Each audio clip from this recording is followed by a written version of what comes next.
உலகத்தின் அறிவின் ஊற்றைக்கண் ஆக்ஸ்போர்ட் பல்கலைக்கழகம். 2 கருத்தில் அது முரண்பட்டது.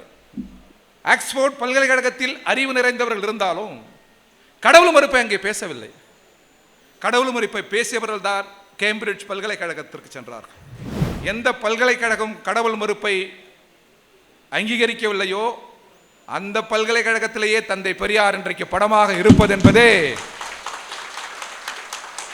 சாதாரண சாதனை அல்ல.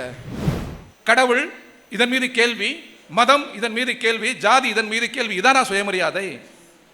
பெரியார் துணிச்சலோடு சொல்லுகிறார், 40 பேருக்கு தேவையான வளத்தை, வளங்களை, எதிர்காலத்தை 4 பேர் சுருட்டி வைத்துக் கொள்வதும் சுயமரியாதைக்கு எதிரானது.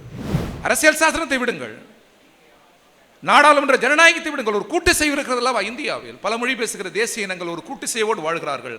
அந்த கூட்டு சேவையே குறிவைக்கிறது RSS பிஜேபி. எனவேதான் தமிழக முதல்வர் துவக்கி இருக்கிற அந்த போரில் அருகில் நாங்கள் இருக்கிறோம். தமிழக முதல்வர் துவக்கி இருக்கிற போர் தமிழ்நாட்டு நலனுக்கானது மட்டுமல்ல, மாநிலங்களின் கூட்டு சேவைக்கான போர் அது.